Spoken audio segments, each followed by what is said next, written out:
राधे राधे प्यारे भक्तों, भक्ति रस में आप सभी का हार्दिक स्वागत है। प्यारे भक्तों, फागुन शुक्ला एकादशी को आमला एकादशी भी कहते हैं। तो आइए आज हम फागुन मास की शुक्ल पक्ष की एकादशी अर्थात आमला एकादशी की कथा सुनते हैं। श्री कृष्ण बोले, हे युधिष्ठिर, फागुन मास के शुक्ल पक्ष की एकादशी का नाम आमला है।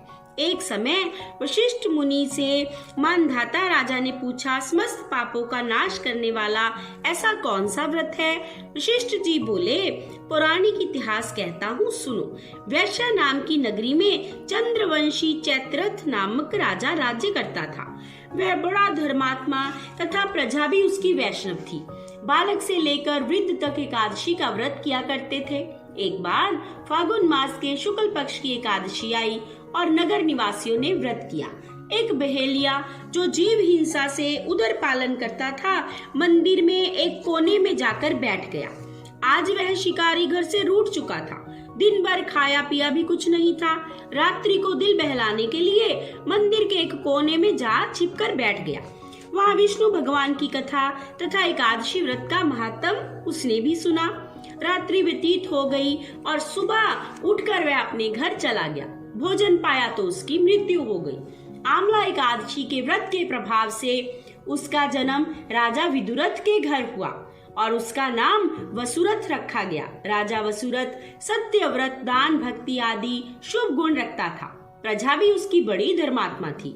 एक दिन वह राजा वन विहार करने गया और दिशा का ज्ञान ना होने के कारण अपना रास्ता भूल गया और थक हार कर उसने एक वृक्ष के नीचे आराम करने का सोचा। अब राजा की आंख लग गई।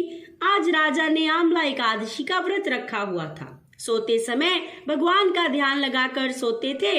इधर मलेच्छों ने राजा को अकेला देखा तो मलेच्छों के संबंधियों को किसी दोष के कारण राजा ने कभी दंड दिया था, इसलिए उसे मारने सभी मलेच्छों का झुंड आ गया।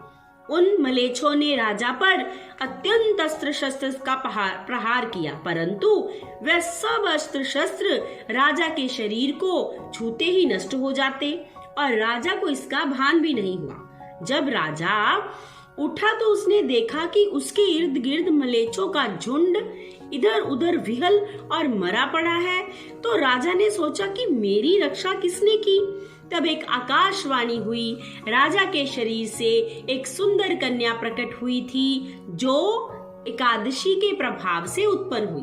कालिका के समान अट्टपट्ट करके उसने खप्पर फिराया। मलेच्छों के रुधिर की भिक्षा लेकर वह अंतर ध्यान हो गई और आकाशवाणी में राजा को बताया गया कि यह सब आमला एकादशी के व्रत के प्रभाव से भगवान विष्णु ने तुम्हारी रक्षा की है।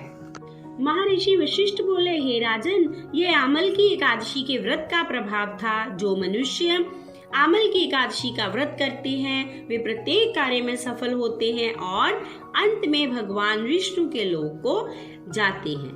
राधे राधे।